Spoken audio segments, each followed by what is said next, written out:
नमस्कार दोस्तों। आज मैं बात करने जा रहा हूं नजूल विधेयक की। वो विधेयक जिसके सदन में पेश होने के बाद उत्तर प्रदेश सरकार और उत्तर प्रदेश की बीजेपी पार्टी दोनों आमने सामने आ गई। दरअसल आपस में ही टकराव की स्थिति आ गई। या यूं कहें कि मुख्यमंत्री योगी आदित्यनाथ का विरोध उनके पार्टी के ही नेताओं और मंत्रियों ने कर दिया। दरअसल ये खबरें तो लगातार कई दिनों से आ रही थी। जब से उत्तर प्रदेश का लोकसभा चुनाव का रिजल्ट आया, उत्तर प्रदेश में बीजेपी की 33 सीटें आई और उसके बाद से ही लगातार, जैसा कि चुनाव के पहले दिल्ली के मुख्यमंत्री अरविंद केजरीवाल बार बार कह रहे थे कि उत्तर प्रदेश में चुनाव के बाद मुख्यमंत्री को बदल दिया जाएगा, वो अटकलें 33 सीटें आने के बाद बिल्कुल साफ और स्पष्ट दिखाई देती हुई पड़ रही हैं। दरअसल बीते कुछ दिनों से, यूं कहें करीब करीब 2 हफ्तों से, उत्तर प्रदेश के उप मुख्यमंत्री केशव प्रसाद मौर्य लगातार दिल्ली का दौरा कर रहे हैं, लगातार देश के गृह मंत्री अमित शाह से मीटिंग कर रहे हैं, उनके साथ बातें कर रहे हैं, तस्वीरें साझा कर रहे हैं, वीडियो साझा कर रहे हैं और लखनऊ आकर बार बार खुशी से ये बयान दे रहे हैं कि संगठन सरकार से बड़ा है। उप मुख्यमंत्री केशव प्रसाद मौर्य लगातार यही कह रहे हैं, चाहे वो किसी सार्वजनिक मंच पर हो, चाहे वो ट्विटर पर हो, या जब भी उनसे पत्रकार पूछते हैं तो उनकी एक लाइन मुस्कुराते हुए हमेशा आती है कि संगठन सरकार से बड़ा है। और यही बात उन्होंने विधान परिषद में योगी आदित्यनाथ को दिखाने की कोशिश की है, या यूं कहें कि उनको हैसियत बताने की कोशिश की है कि आप संगठन से नीचे हैं, सरकार संगठन से नीचे है, सरकार से संगठन बड़ा है। यही दिखाने के लिए एक बार फिर से जो नजूल विधेयक उत्तर प्रदेश की विधानसभा में पेश हुआ, सुरेश खन्ना ने जब ये विधेयक पेश किया तो उसके बाद सत्ता पक्ष के लोगों, सत्ता पक्ष के मंत्रियों और विधायकों ने इसका जमकर विरोध करना शुरू किया। उसके बाद किसी तरह से ये विधेयक विधानसभा में तो पारित हो गया, लेकिन जब ये विधेयक विधान परिषद में पहुंचा तो वहां पर उत्तर प्रदेश के बीजेपी के अध्यक्ष भूपेंद्र चौधरी ने इस विधेयक को लेकर सवाल उठा दिए और उन्होंने इस विधेयक को प्रवर्तन समिति में ले जाने की मांग कर दी, जिसके बाद करीब करीब ये मामला 2 महीने के लिए स्थगित हो गया। और उसके बाद ये एक बार फिर से चर्चा में आ गया है कि योगी आदित्यनाथ को दिल्ली किस तरह से संदेश देने की कोशिश कर रही है कि संगठन सरकार से बड़ा है, सरकार को संगठन के दायरे में रहकर काम करना होगा और जो संगठन कहेगा उसी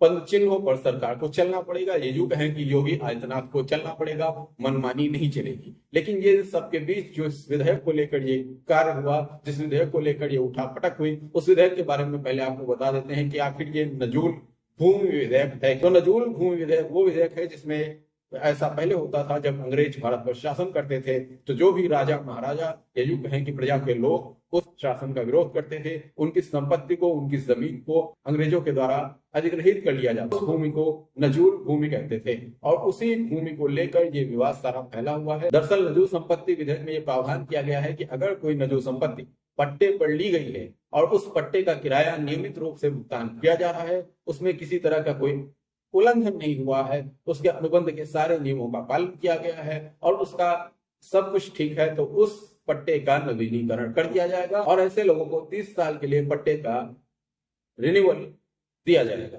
और अगर पट्टे का समय पूरा हो चुका है तो संपत्ति सरकार के पास आ जाएगी और अगर पट्टा अवधि के खत्म होने के बाद नजूल संपत्ति का इस्तेमाल हो रहा है तो पट्टे के किराए का निर्धारण डीएम द्वारा किया जाएगा और नियमों के मुताबिक नजूल संपत्ति का हस्तांतरण तो हो सकता है, लेकिन उस जमीन का मालिकाना हक नहीं बदला जा सकता है। इसी विधेयक को सरकार ने विधानसभा में पेश किया और जिस तरह, या यूं कहें कि किसी तरह से सरकार ने विधानसभा से तो पेश करा लिया, लेकिन विधान परिषद में उनको लाले पड़ गए। और उसके बाद कल जब ये विधेयक विधानसभा में पेश किया गया तो समाजवादी पार्टी के विधायकों ने भी विरोध किया, वो वेल तक आ गए। अनुप्रिया पटेल ने भी विरोध किया और साथ ही साथ राजा रुद्राज प्रताप सिंह, या कहें कि राजा भैया, ने इस विधेयक का विरोध किया।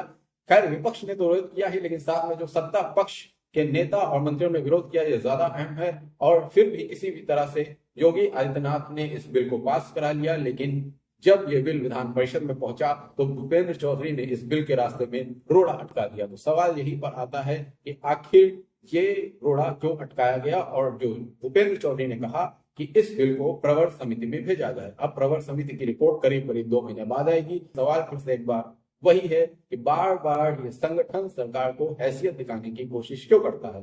बार बार संगठन क्या संदेश देना चाहता है योगी आदित्यनाथ को? यही संदेश देना चाहता है कि संगठन सरकार से बड़ा है, अगर उनको सरकार में रहना है तो संगठन के साथ कदम ताल करते हुए चले, संगठन की बातों को माने, अपनी मनमर्जी न करें। और बार बार यही यही संदेश देने की कोशिश की जा रही है बीजेपी के शीर्ष नेतृत्व के द्वारा, बीजेपी के प्रदेश नेतृत्व के द्वारा कि संगठन सरकार से बड़ा है। आपकी इस वीडियो पर क्या राय है हमें जरूर बताएं। चैनल को सब्सक्राइब करें, वीडियो को लाइक करें और अधिक से अधिक लोगों से शेयर करें और कमेंट करके अपनी राय जरूर बताएं। शुक्रिया, धन्यवाद।